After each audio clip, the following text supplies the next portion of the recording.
আর কয়েকদিন পরেই শুরু হবে যে মাস, সেটা কোন মাস? রমাদান মাস। রমাদান মাস, এই মাস সম্পর্কে আল্লাহ রাব্বুল আলামিন কোরআনে কারীমের মধ্যে বলেছেন, শাহরু রমাদান, মানে রমাদান মাস, আল্লাযী উনজিলা ফীহিল কুরআন, এটা এমন একটা মাস যেই মাসে আল্লাহ রাব্বুল আলামিন এই মহাগ্রন্থ আল কোরআন নাজিল করেছেন আসমান থেকে। রমাদান মাস ছাড়া বছরে আরো যে 11টি মাস আছে, অন্য কোনো মাসের নাম আল্লাহ রাব্বুল আলামিন এই কোরআনে উল্লেখ করেন নাই। শুধু একটি মাসের নাম আল্লাহ কোরআনে নিয়েছেন, সে মাসটার নাম কি? রমজান মাস। সে মাস শুরু হতে যাচ্ছে আর কয়দিন পরেই। আমরা দোয়া করি আল্লাহ তাআলা সে পর্যন্ত আমাদেরকে নেক হায়াত দিন, আমরা যেন রমজান মাসের সমস্ত ফজিলত এবং মর্যাদাগুলো আহরণ করতে পারি। মোহতারাম হাজরিন, রমাদান মাস যে মাসে আল্লাহ তাআলা কোরআন নাজিল করেছেন, কোরআন হলো আল্লাহর পক্ষ থেকে মুসলিম জাতির প্রতি সবচেয়ে বড় পুরস্কার। সবচেয়ে বড় পুরস্কারটা দেওয়া হয় সবচেয়ে বড় অনুষ্ঠান করে, ঠিক না ঠিক? সবচেয়ে বড় অতিথির হাত দিয়ে। যত দামি পুরস্কার হয় তত দামি অনুষ্ঠানে দামি ব্যক্তির মাধ্যমে দেয়া হয়। মুসলমান জাতির প্রতি আল্লাহর যত পুরস্কার আছে তার মধ্যে থেকে অন্যতম শ্রেষ্ঠ সেরা নেয়ামত এবং পুরস্কার হলো কোরআনে কারীম। যেই কোরআন আমাদেরকে পথ দেখায় জান্নাতের, যে কোরআন আমাদেরকে নিষেধ করে জাহান্নাম থেকে, যে কোরআন আমাদের কল্যাণের পথ দেখায়, সেই কোরআন আল্লাহ তাআলা কখন দিয়েছেন? রমজান মাস। তাহলে এখান থেকে রমজান মাসের শ্রেষ্ঠত্ব, এটা যে অন্য যে কোনো সময়ের চাইতে আল্লাহর কাছে মর্যাদাবান, এটা বোঝা যায় কি যায় না? আল্লাহ রাব্বুল আলামিন সেই রমাদান মাসে অনেকগুলো করণীয় কাজের নির্দেশনা দিয়েছেন তিনি অথবা তার রাসূল সাল্লাল্লাহু আলাইহি সাল্লামের মাধ্যমে। কিন্তু আমাদের দেশে রমজান আসলে 4টা কাজের কথা আমরা জানি। রমাদান মাসই হলো 4 কাজ করা। রমজান বলতে আমরা কয় কাজ করা বুঝি? 4 কাজ। কি কি? রোজা রাখা। অনেক কপাল পোড়া তো আছে, নাম কেউ আসতে মুসলমান রোজাও রাখে না, সিয়ামও রাখে না, আছে না নাই? সিয়াম পালন করা, ইফতার করা, তারাবি পড়া, আর ভোর রাত্রে সাহরি খাওয়া। কাজ কয়টা হইল? রমজান মানে 4 কাজ। রোজা রাখা, ইফতার করা, তারাবি পড়া, সাহরি খাওয়া। অথচ রমজান মানে কি শুধু এই 4 কাজ? আরো কাজ আছে না নাই? আছে। আজ আমরা সেটাই জানবো ইনশাআল্লাহ, যে রমাদান মানে কি, শুধু এই 4 কাজ না আরো কি আছে, সেগুলো কি কি আমরা জানবো ইনশাআল্লাহ। কিন্তু শুরুতেই আমরা নিয়ত করে নিই, যেগুলো আজকে জানবো সেগুলো অনুযায়ী আমল করবো তো ইনশাআল্লাহ। আল্লাহ তাআলা আমাদের সবাইকে তৌফিক দান করুন। সম্মানিত হাজরিন, রমাদান মাস আসলে আল্লাহ রাব্বুল আলামিনের পক্ষ থেকে রহমতের, দয়ার সমস্ত দুয়ার এবং ভান্ডার উন্মুক্ত করে দেওয়া হয়। যারা সৌভাগ্যবান তারা এই মাসে, এই চান্সে, এই সুযোগে আল্লাহর রহমত নিজের ঝুলিতে বেশি থেকে বেশি পরিমাণ ভরে নেয়। আর যারা হতভাগা, কপাল পড়া, এরা রমজান আসলে ওই যে গতানুগতিক 2-4টা ট্র্যাডিশনাল কাজ করে রমজানকে শেষ করে দেয়। রমজান শেষে তাদের তেমন কোনো অর্জন থাকে না। ভাইরা আমার, সেজন্য রমাদান মাসকে নিজের আমল এবং ইবাদতের ভরা বসন্ত মনে করতে হবে। ভরা বসন্ত, সুযোগ। বছরের অন্য সময় ইবাদতের আমাদের ঘাটতি থাকে, ত্রুটি থাকে, আমলের ঘাটতি থাকে। এই সব ঘাটতি পূরণ করার জন্য ইবাদতের মৌসুম হিসেবে আল্লাহ তাআলা দিয়েছেন কোনটা? রমাদান মাস। এই রমাদান মাসে কোরআন এবং হাদিসের আলোকে আজ আমরা 20টি আমলের কথা বলবো ইনশাআল্লাহ। কয়টা আমল? 20টি আমল। এই 20টি আমল যদি আপনি করেন, ইনশাআল্লাহ আপনার রমাদান সার্থক হবে, সফল হবে। আপনার রমজান সাধারণ মানুষের রমজানের মতো হবে না। আপনি রমাদানের আসল লাভবান সিয়াম পালনকারী মুসলমান হইতে পারবেন। রমজান মাস উপলক্ষে সেই 20টি আমলের ভিতরে একটা আমল হবা, প্রথম আমল হলো রমাদান মাসের চাঁদ দেখা, অর্থাৎ শাবানের শেষের দিনে, আবার রমজান মাসের শেষেও শাওয়ালের চাঁদ দেখা। চাঁদ দেখা এটা একটা আমল, এটা একটা কি? কিন্তু আজকাল চাঁদ দেখা দেখি নাই, আছে? এখন সবাই টেলিভিশন বা ফেসবুকের দিকে তাকায় যে চাঁদ দেখার খবর আসছে না নেই, ঠিক না ঠিক? অথচ আকাশে চাঁদ দেখা সুন্নাত। আকাশে চাঁদ দেখা কি? চাঁদ দেখার একটা দোয়াও আছে। আপনি যদি আকাশে চাঁদ না দেখেন তাহলে দোয়া কেমনে পড়বেন? এই আমলটা আমাদের সমাজ থেকে বিদায় হয়ে গেছে কি যায় নাই? এই জন্য রাসূল আকরাম সাল্লাল্লাহু আলাইহি সাল্লাম বলেছেন, বুখারী মুসলিম এক জায়গায় বর্ণনা করেছে, সোমু লিরুইয়াতিহি ওয়া আফতিরু লিরুইয়াতিহি, তোমরা চাঁদ দেখে রোজা রাখবা, সিয়াম পালন করবা, আর চাঁদ দেখে ঈদ উদযাপন করবা। অতএব চাঁদ দেখা লাগবে কি লাগবে না? এখন চাঁদ দেখার কন্ট্রাক্টরই দায়িত্ব দিয়ে দিছে ওই চাঁদ দেখা কমিটির উপর, ঠিক না? ঠিক। আপনি আমি চাঁদ না দেখলে চাঁদ দেখা কমিটি খবর কোত্থেকে পাবে? সারা দেশ থেকে আমরা সবাই মিলে চেষ্টা করলে তারা সংবাদ পাবে, ঠিক না? ঠিক। এই জন্য চাঁদ আমরা আকাশে তালাশ করব, এটা রমজানের একটা আমল। না দেখলেও আপনি খুঁজবেন পশ্চিম আকাশে, সন্ধ্যার আগ দিয়ে একটু তালাশ করার চেষ্টা করবেন, দেখেন কিনা। যদি আপনি চেষ্টা করেন, আপনার আমল নামায় আল্লাহ তাআলা একটা সওয়াব লিখে দিবেন। করবেন তো ইনশাআল্লাহ সবাই? 1 নম্বর আমল গেল। নাম্বার 2, রমাদান মাস শুরু হয়ে গেলে সবচেয়ে গুরুত্বপূর্ণ আমল, যেটা না করলে গুনাহ হবে, প্রত্যেক প্রাপ্তবয়স্ক নারী পুরুষকে রাখতে হবে।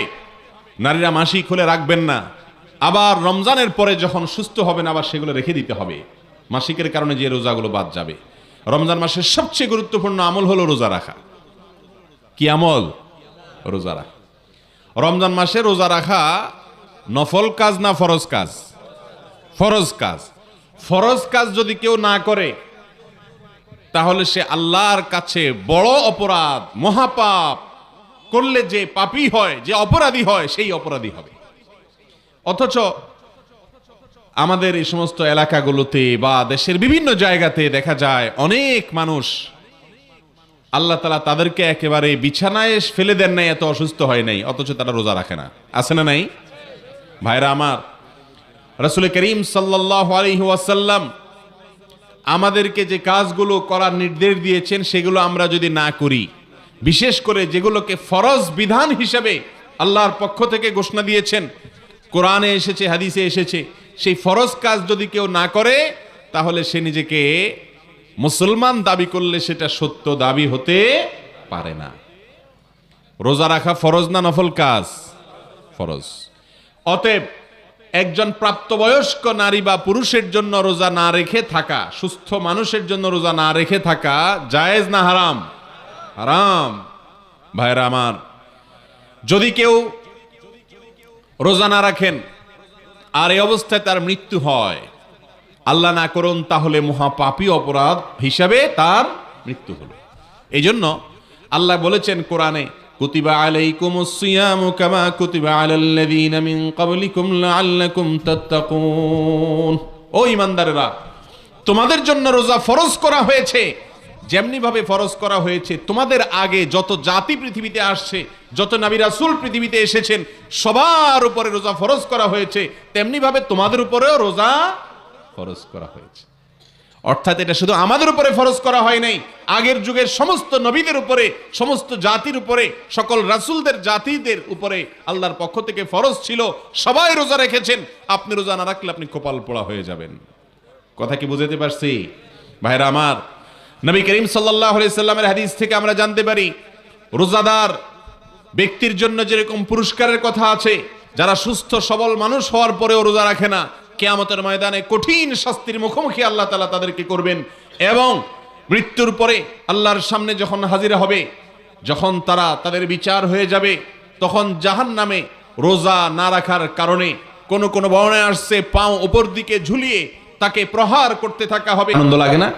নবী করিম সাল্লাল্লাহু আলাইহি সাল্লাম বলেছেন, লিসাইমি ফারহাতান, রোজাদার ব্যক্তিকে আল্লাহ তাআলা দুইটা আনন্দ দিবেন। কয়টা আনন্দ? ফারহাতুন ইনদা ফিতরি, একটা আনন্দ হলো রোজার রাখার পরে সন্ধ্যার সময় যখন ইফতার সামনে নিয়ে বসবেন, যখন ইফতার সামনে নিয়ে বসবেন তখন কি লাগবে? আনন্দ লাগবে কি লাগবে না? আল্লাহু আকবার। কি আনন্দ লাগে তখন বলেন তো? সারা রাত না খাইয়া সকালবেলা নাস্তা করলে এত আনন্দ লাগে না, কিন্তু রমজান মাসে রোজা রাখার পর ইফতারের সামনে আছে, আপনি খাইতেছেন না, আজানের অপেক্ষা আছেন বা সূর্য ডুবার অপেক্ষা আছেন, সূর্য ডুবে গেছে, আপনি ইফতারি করলেন, অনেক বেশি আনন্দ লাগে কি লাগে না? পৃথিবীতে মানুষ 2-4 দিন ক্ষুধার্ত থাকার পরেও আপনার যদি কোনো খাবার গ্রহণ করে সেখানে এত পবিত্র আনন্দ থাকে না, রমজান মাসে বা যে কোনো সময় রোজা রাখার পরে ইফতার করার সময় যে আনন্দটা লাভ করে। ভাইরা আমার, রমজান মাসে রোজা রাখার পরে যারা ইফতার করে তখন তো আনন্দ পায়, আরেকটা আনন্দ আছে বাকি, এটা হলো নগদ, আরেকটা হলো বাকি। সেটা কি? ওয়া ফারহাতুন ইনদা লিকাই রাব্বি, কিয়ামতের দিন যখন রোজাদার ব্যক্তি তার রবের সাথে সাক্ষাৎ করবে, যারা রোজা রাখবে আল্লাহকে সরাসরি দেখার সুযোগ লাভ করবে, তখন তার যে আনন্দ হবে সে আনন্দের কোনো ভাষায় ব্যক্ত করা যাবে না। শুধু তাই নয়, রাসূল করিম সাল্লাল্লাহু আলাইহি সাল্লাম বলেছেন জান্নাতের একটা দরজা আছে, একটা গেট আছে, স্পেশাল একটা গেট। গেটটার নাম হলো রাইয়ান। কি নাম? রাইয়ান। অনেক মানুষের নাম আছে রাইয়ান, ভালো এই নাম, অসুবিধা নেই। জান্নাতের একটা গেটের নাম আছে ভিআইপি গেট, এটার নাম হলো রাইয়ান। নবীজি সাল্লাল্লাহু আলাইহি সাল্লাম বলেছেন রাইয়ান নামক সেই গেট দিয়ে শুধুমাত্র আল্লাহর এক শ্রেণীর ইমানদার বান্দারা প্রবেশ করবে, ভিআইপিরা প্রবেশ করবে। তারা কারা জানেন? রোজাদারেরা। কারা প্রবেশ করবে? রোজাদারেরা। আপনি তাহলে বলতে পারেন জান্নাতের অন্য গেট দিয়ে তাহলে বেরোজদাররা প্রবেশ করবে, তাহলে বোঝা গেল বেরোজদারিরাও জান্নাতে যাবে। হ্যাঁ, কথা তো ঠিক, বেরোজদারিরাও জান্নাতে যাইতে পারে, কিন্তু জাহান্নামে পোড়ার পরে, জাহান্নামে পোড়ার। তাহলে রোজাদারদের জন্য আল্লাহ তাআলা ভিআইপি গেট দিয়েছেন, সেটার নাম কি? রাইয়ান। আল্লাহ তাআলা আমাদের সবাইকে সেই ভিআইপি গেট দিয়ে প্রবেশ করার তৌফিক দান করুন। যারা প্রাপ্তবয়স্ক হওয়ার পর থেকে মৃত্যু পর্যন্ত যত কষ্ট হয়েছে, রোজা ছাড়ে নাই, সওম বলে এটাকে, কোরআন হাদিসের ভাষায় সিয়াম বলে, এই সিয়াম যেটাকে আমরা রোজা বলি, এটা কখনো ছাড়ে নাই, এই ব্যক্তিদের জন্য এরকম পুরস্কার। শুধু সেটা না, আরো আশ্চর্যের কথা শুনেন, আল্লাহু আকবার। কোরআন হাদিসে আল্লাহ আমাকে ক্ষুদ্র যে জ্ঞান দিয়েছেন, বা আমি কোরআন হাদিস পড়ে যতটুকু জেনেছি, এটার সার নির্যাস আকারে আজকে আপনাদেরকে একটা কথা বলি। তা হলো যত আমল ইবাদত ইসলামে আছে, বিশেষ করে ইসলামের 5টা মূল কাজ, 5টা স্তম্ভ, পিলার আছে। ঈমান, 5 ওয়াক্ত সালাত, যাকাত, রমজানের রোজা আর হজ। কয়টা রোকন ইসলামের? 5টা। এই 5টা হলো মূল কাজ। মূল কাজ যদি কেউ না করে তাহলে তার কোনো ভ্যালু থাকে আর না। এই রোজাটা ইসলামের মূল কাজ না শাখার কাজ? মেইন কাজ। এই মেইন কাজগুলো যারা করে, এই মেইন কাজগুলোর সম্পর্কে যত হাদিস আছে, নবীজি সাল্লাল্লাহু আলাইহি সাল্লামের হাদিসে সবচেয়ে বেশি ফজিলত, সবচেয়ে বেশি হাদিস পাওয়া যায় রোজা সম্পর্কে। এত ফজিলতের কথা অন্য কোনো আমল সম্পর্কে খুব একটা পাওয়া যায় না। রাসূল করিম সাল্লাল্লাহু আলাইহি সাল্লাম বলেছেন, আল্লাহ তাআলা বলেন, আল্লাহু আকবার, আল্লাহ বলেন রোজাদারদের সম্পর্কে, রমজান মাস আসছে, আগে ভাগে শুনে রাখেন। ও ওই সমস্ত ভাইয়েরা আমার, বোনেরা আমার, যারা দেখছেন, অসংখ্য বোনেরা আজকে মাহফিলে এসেছেন, অগণিত মেয়েরা এসেছেন, শুনে রাখেন। ভাইয়েরা আমার, যুবক ভাইয়েরা আমার, শুনে রাখেন।